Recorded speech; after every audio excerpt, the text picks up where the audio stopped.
Hi everyone. Today we'll be presenting on marketing your startup. In case you didn't already know, I'm Sindhura. I'm Henna. I'm Milin. Yeah. So we'll be going over an example product and then how to do a competitive analysis, the 4 Ps, a SWOT analysis, and how to find your customer persona, and then how to brand your product. So we chose the products from Blueland. If you've never heard of Blueland, they're super cool. And we chose it because it is kind of like an invention or a new product. But basically, the way it works is you get a glass forever bottle for foam soap or a glass cleaner or whatever it is. You fill it up with water up to a certain line, and then you drop in a refill tablet, and then it like dissolves and it becomes whatever that product is. So it like eliminates plastic. It's like aesthetic. It's really nice. So that's just some background on the product we're going to be using for the workshop. Highly recommend. So the first framework we wanted to share with you guys is the competitive analysis. And so basically this is a way to get an idea of who the competitors are, like what the industry is like, and learn how you're doing in comparison to everyone else. So it's really helpful in figuring out the industry performance, seeing if it's like on an upward trend or a downward trend, and see like overall how other companies are doing. And then in addition, looking at your comparative success to other companies and seeing what areas you might be lacking in, and maybe potentially what technological trends you're behind in or things like that. And you can also figure out more about your competitors' motivations, why they have certain different aspects of the similar product, or why they've made certain decisions. And then you'll also learn about market barriers, because learning about different competitors, you'll see if it's pretty easy to join this market or if there's a lot of barriers to enter the market. So a bit about two of the competitors that I've chosen to look at today to Blueland are Drops and Grove. And so Drops is pretty similar in that they're plastic free and they do a lot of household products. And Grove has multiple products under them, and you might have heard of some of them like Myers, and they're not as eco-friendly as the other two. So here's a really brief and basic competitive analysis between these three companies. So first you have the product on the left side, and then you have on the top some of the different categories that you want to compare between the companies. And so, for example, I put plastic free, and so someone who is part of our persona that we'll go into later might be more interested in that if they want an eco-friendly product. And so you can see that two of the companies have that, but one of them don't. And if you go down the list, I put affordability and free shipping and compostable packaging. And basically these are all the areas that I think that as a customer, or it would be the need that I would want the product to fulfill. So you want to see which areas your company is lacking in comparison to other companies. And it's really useful in determining if you're fulfilling the customer need as well. And then the next framework we wanted to go into is the blue ocean versus the red ocean. And so a blue ocean market is where there are less competitors, and it might be like a newer like niche market or something that not really many people have discovered yet. And so since there's less competitors in that market, there's a bigger opportunity to have more of a market share. And so you might have like a 50% market share. Well, that's pretty big, but you might have an actual noticeable chunk of the market within like in your customer base. And then with the red ocean, it means that it's a pretty well-known market. There's a lot of people there. Like the the market size is pretty well established, and there's already established companies who probably hold the biggest part of the market share, and it'll be hard to take it away from them. And this market probably also has a lot fewer market barriers because a lot of new companies are joining it, and it's hard to get a big chunk of the market share. And so Blueland is a purple ocean company, which is in between a red market and a red ocean and a blue ocean. And I think this is a pretty like good sweet spot of where you want your company to be, because there's an established market for that company and for that product. Like there's already a clear customer desire for it. And also there aren't so many market barriers that you're not going to be able to enter the market. However, it's not saturated with multiple companies trying to do the same thing. So at this point, it's not super hard to stay unique and you're able to stand out. And as you can see, there's a lot of companies who are there's only a few companies who are at the same level of eco-friendliness as Blueland, and they all have like pretty unique qualities, which keep allows them all to have a good market share. So 4Ps is a great way to pursue your marketing objectives in the desired target market, and it consists of product, place, promotion, and price.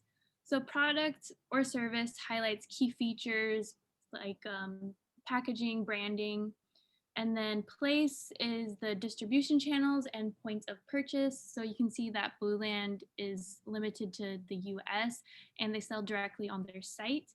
Promotion are different sales and marketing tools. So Blueland has social media advertisements and they even do influencers, and they're going into TV advertisements. And price is where you should determine the maximum price that you think your customer is willing to pay. And Blueland has like a bunch of different ranges because of their kits, starter sets, and the refills. And SWOT analysis is a simple framework for analyzing your organization's strengths, weaknesses, opportunities, and threats. And it helps determine where the organization is doing well, where it's lacking, where to minimize risks, and find possible opportunities for success. It's helpful to complete this analysis for both your organization and your competitor to gauge where you might need improvements and where you are more successful. So one competitor for Blueland is 7th Generation, and we'll take a look at their SWOT analysis. So they sell non-toxic, eco-friendly products worldwide, yet it seems they can improve on being more environmentally friendly by eliminating the use of plastic and being more transparent with their ingredients. A big threat is that long-standing competitors are now tapping into their industry and market with similar product lines. And for Blueland, their SWOT analysis, we can see that they take their environmental impact and product safety very seriously, but they don't provide an equivalent or similar product line that can compete well with well-established competitors. And they don't reach a wide enough audience just yet. So there's definitely room for improvements and growth. Okay, so if everyone wouldn't mind just interacting with our presentation today real fast, if you could either scan the code or go to tinyurl.com/EBSA Slido. I'll switch the slide in a second because we have a question for you.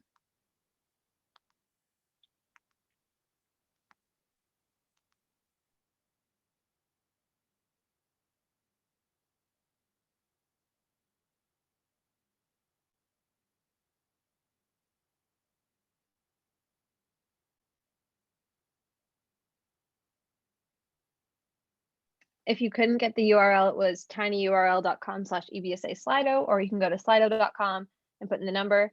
But anyway, the question is, what audience do you think Blueland might be looking to target? And just go ahead and throw in your thoughts. Okay, so I see millennials, younger, Gen Z. Someone put the slide code. It's all right. Don't worry about it. Hippies, activists, teen moms. That's kind of interesting. Cool. Okay, great. Women. Okay, interesting. Millennials. Great. All right, let's just do another 30 seconds. Young professionals. Yeah, so you can kind of see on the word cloud what's standing out the most, right? Environmentalists, millennials, Gen Z, vegans, women, environmentally conscious. That's great. Okay, awesome. I was kind of thinking along the same lines. Switch back to the workshop here. Okay, So we're going to talk about what Blue Land's target audience is, but first I want to talk about how you can apply it to your own case comp. So how do you find your target audience in a structured way? The first thing you could do is create a buyer persona. So what that is basically you come up with the idea of a specific person, it can be a hypothetical person, and kind of what they're interested in, what they like, what they value. So then you have an idea in your head of who is it that you're trying to target. After that, you can consider, like, once you know who your target audience is, you can consider how to reach them and then establish consistent branding. So that's what we're going to do for the rest of this workshop. So let's construct a buyer persona for Blue Land. A lot of times you'll see people kind of do this just with their background knowledge on the company, but this is the way that I like to do it. So I'll show you guys how I do it. So the first thing you're going to do is list the benefits of your product or your service. Then you're going to think what values match these benefits and then what people have these values. So we're going to go ahead and build it out. I think this is just a simple way to get down to the right persona. So first I just put what are some benefits of Blue Land. So the refills are cheaper than the bottles. A refill is like $2 and like the bottle of soap I like to get from the store would be like $3. So over time you save money. Saves on one-use plastic. That's kind of the big thing about Blue Land. The glass bottles have sort of a clean look to them, kind of more elevated look than a plastic bottle. And finally, it's delivered to your door. So if I was creating in my case comp the invention of Blue Land, this is the kind of stuff I would list out. Then you ask, what values match these benefits? Okay, so if they're going for cheaper refills, maybe there's someone on a budget. They value sustainability. Maybe they care about their aesthetic. And if they like something delivered to their door, maybe they're interested in e-commerce and shopping online. And your third step is going to be what kind of person has these values. So I was thinking, okay, college students are on a budget a lot. Younger people tend to be into sustainability. Maybe they go to Davis, we're the #1 green university, if you didn't know. Maybe they're on social media and maybe they're kind of worried about COVID, which they should be. And so they're trying to avoid going to the store. So I go through these 3 steps and I kind of come up with what sort of person that would be. And then I sum it up. So for me, it actually lined up with Kelsey really well. So I asked her if I could use her as my buyer persona, but you do not have to use a real person. But anyway, so your buyer is probably a college student, and I just kind of put some things about her personality, strong moral compass, probably pretty busy. It saves time when things are delivered to your door, values sustainability and safety. And then even her major ties into being more eco-friendly. So maybe avoids using one-use plastic. So this is kind of interesting because I would target to someone like Kelsey if I was running Blue Land. And in real life, I actually did target Kelsey and I told her about Blue Land and we both loved it. So this is just some screenshots of her fangirling over the products and we were both super excited.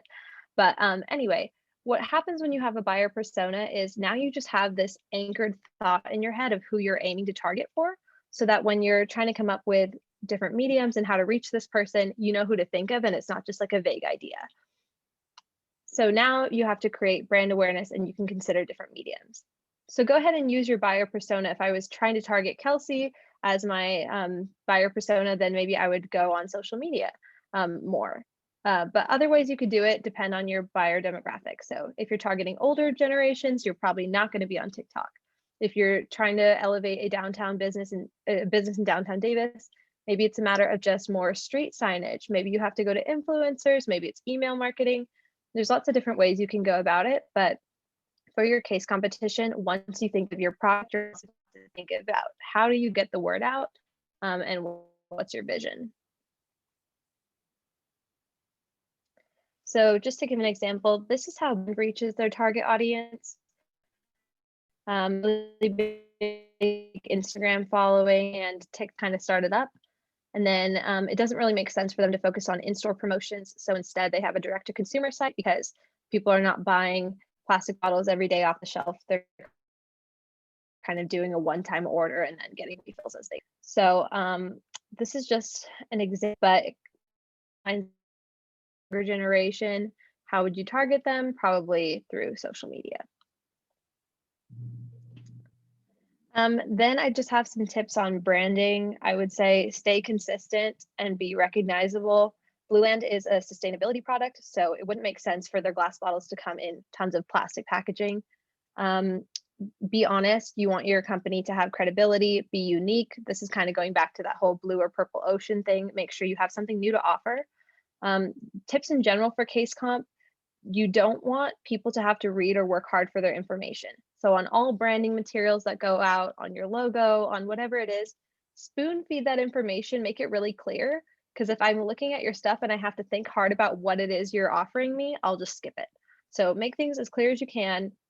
And then also just brainstorm more about your product than what you include in your slides. Because when we go into questions on your mission, or how did you come up with your invention or your plan, and we dig deeper into your branding and your marketing materials, we may be asking questions beyond what you presented. So just plan more and then just show us the most important parts. And then just to wrap this up, this is how Blueland stays consistent to their brand. So like I said, cardboard packaging. I have their refill packets. It's literally just paper. I don't know if you can see this, but they don't use any plastic at all. They also promote other sustainable products on their Instagram. So they have a post on planet-friendly toilet paper. It's not even a Blueland product, but it's just to keep people engaged in their content. So they post like different eco-friendly tips, like a low-waste gift guide. And then finally, they just have the blue color throughout everything. You can kind of see it in just these 3 posts, but that's just kind of how they stay consistent and they stay recognizable. Yeah, so just to recap, just go ahead and use some of these tools when you're creating your marketing for your startup. And if you guys have any questions while you're doing it, then be sure to reach out to your mentors or us. I'm sure that we would give you guys some more personal information if we need to. Does anyone have any questions?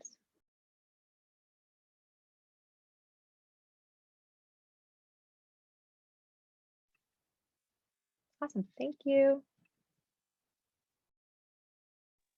Thank you.